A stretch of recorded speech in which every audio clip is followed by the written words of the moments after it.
সুষ্ঠু পরিকল্পনা, ইচ্ছাশক্তি আর শ্রম দিলে যে কোনো প্রকল্প বা কাজকেই অধিক লাভজনক করা সম্ভব। আপনারা যারা ভুট্টা চাষ করছেন, একই ক্ষেতে সাথী ফসল হিসাবে মূলা, লাল শাক, পালং শাক, টমেটো, পেঁয়াজ বা ধনিয়া পাতা চাষ করতে পারেন। এতে করে নিজের সীমিত সম্পদের প্রতি ইঞ্চি মাটির সর্বোচ্চ ব্যবহার করে অধিক ফলন বা লাভবান হতে পারবেন।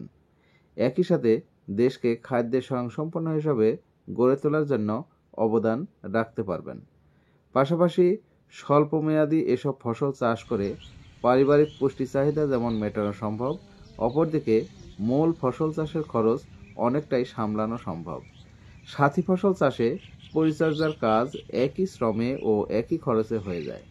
এতে কৃষকরা বেশি লাভবান হয়। আবার দুই ফসলি জমিকে 3 বা 4 ফসলে রূপান্তর করা সম্ভব। তো দর্শকবৃন্দ, যাদের এরকম ভুট্টার জমিতে চাষ করতে চাচ্ছেন, তারা অবশ্যই সাথী ফসল হিসাবে চাষগুলো করলে অবশ্যই আপনারা লাভবান হবেন বলে আমি মনে করছি। তো দর্শক, ভালো থাকবেন সকলে, আর পাশে থাকবেন কৃষিকথার। শুভকামনা অবিরাম। ভালো থাকবেন সকলে। ধন্যবাদ।